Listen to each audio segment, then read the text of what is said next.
Well, guys, welcome back to the nest. I hope you're all keeping well.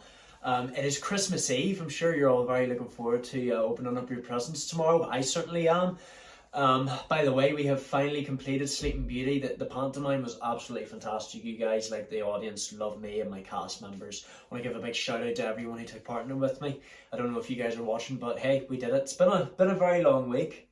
It was also my birthday the other day, guys. I turned 23. You know what, guys? It's just I can't believe I'm getting another year older, and I just you just feel lost sometimes. You just don't know whether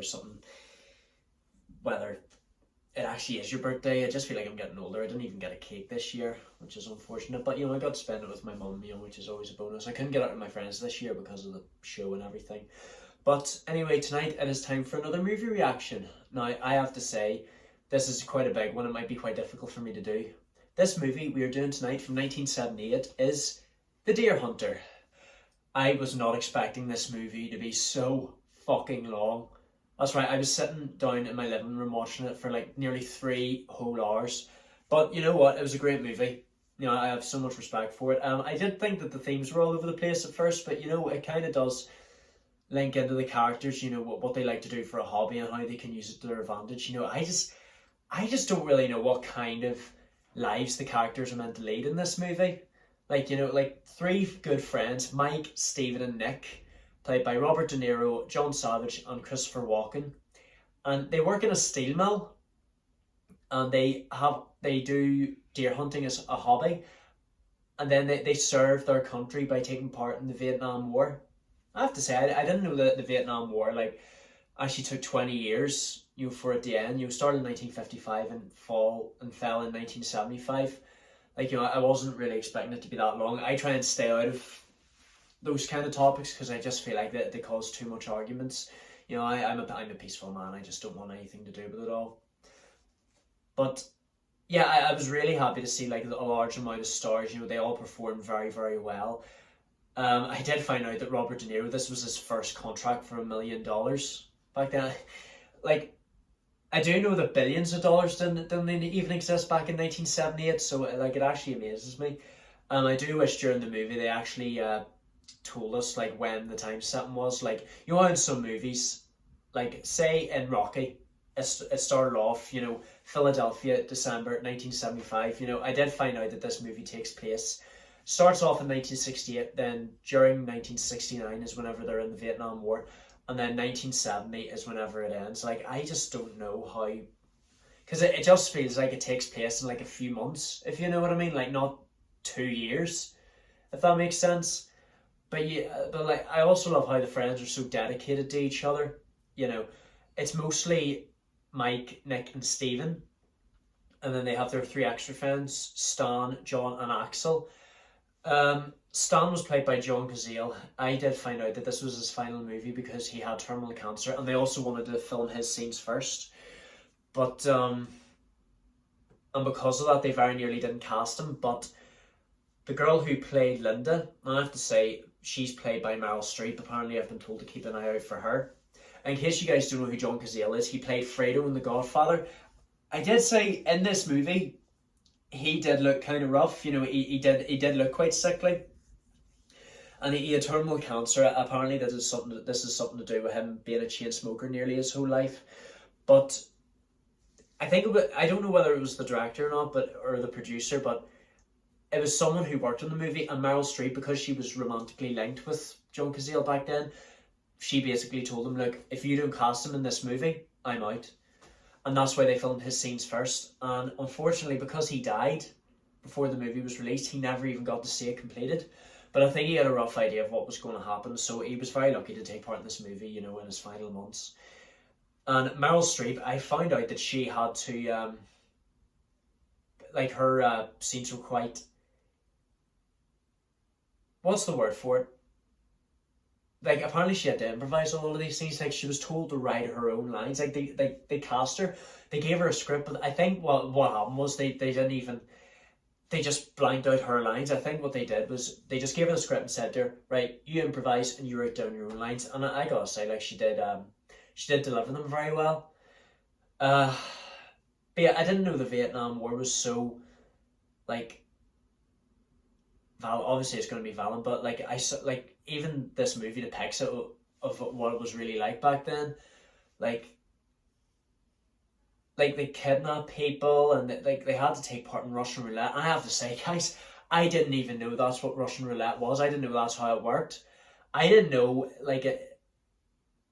it's played by, you spin the barrel on your gun and then you try to aim it at your head, and it's fucking fatal. So it is you don't know whether you're gonna die or not. I thought Russian roulette was just a normal gambling name where like it's a game of cards or something. I wasn't expecting a fucking pistol pointed up your head and you didn't know whether you're gonna die or not. And I just hate seeing the prisoners. Like Stephen, like, is fucking traumatized from all this. He's put into a cage that is sinking into the water, and there's already dead men in there with them, and there's rats. Like, honestly, if I see a rat in a cage, like, honestly, I could not. I have a big phobia of rats. I don't know if I've told you guys this, but honestly, I just can't stand them. It is absolutely horrifying being in a cage with dead bodies and rats. And of course, like, a lot of the soldiers, they do have PTSD from all this. Like any man who or woman who takes part in the army, in any kind of war, like, you're gonna remember these images for the rest of your life. And I do love how before they all left for the war, they all just had fun in the wedding. I do think their friend John, or was it was either John or Axel, one of them was very inappropriate. The way he just tries to be a creep to one of the women at the dance. And then there is Stan. I have to say, Stan is like an exact replica of Fredo from The Godfather. Both played by John Cazale, and they're just scaredy cat wee bitches. So they are like fucking like.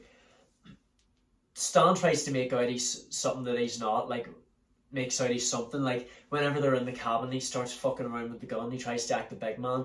Mike points it at him and he pretends to shoot him. It's like he puts him in his place. Fredo's not as fucking tough as he seems. Or Fredo, like, Stan's not as tough as he fucking seems.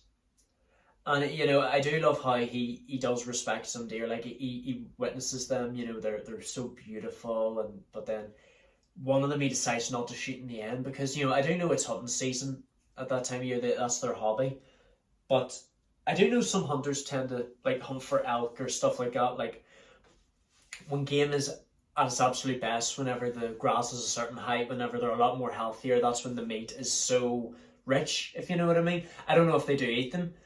I also love not Steve. I also love Mike and Nick's relationship. Like, they both love Linda very much. They live with her. Linda tries to get away from her alcoholic father, but Mike does love Linda. But Nick's already proposed to her during the marriage, and he's been promised to bring him home, but it doesn't always work out like that, unfortunately. Like, I'll tell you what, like, I think whenever Mike gets home, he cuts away from society. He does meet up with Linda, but he just can't be with her because he has too much respect for Nick.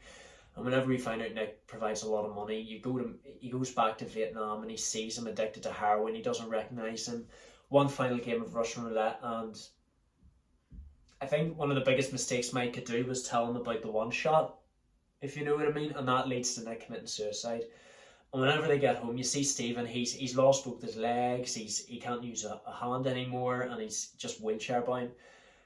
Everyone gets home, they have a funeral for Nick, and they take part in one more song of God Bless America, in their now bleak bar. I will say about the bar, I love the setting of the bar. When you see it for the first time, it's so lively, the friends like to go there for some fun, but now that Nick's gone, it'll never be the same again. To Nick. I also found out there was a lot of controversy, surrounding the Viet Cong in this movie. Like, just, I guess in a movie like this, you are going to get a lot of, a lot of controversy. And I will remind you guys, I did not know that's how Russian roulette works.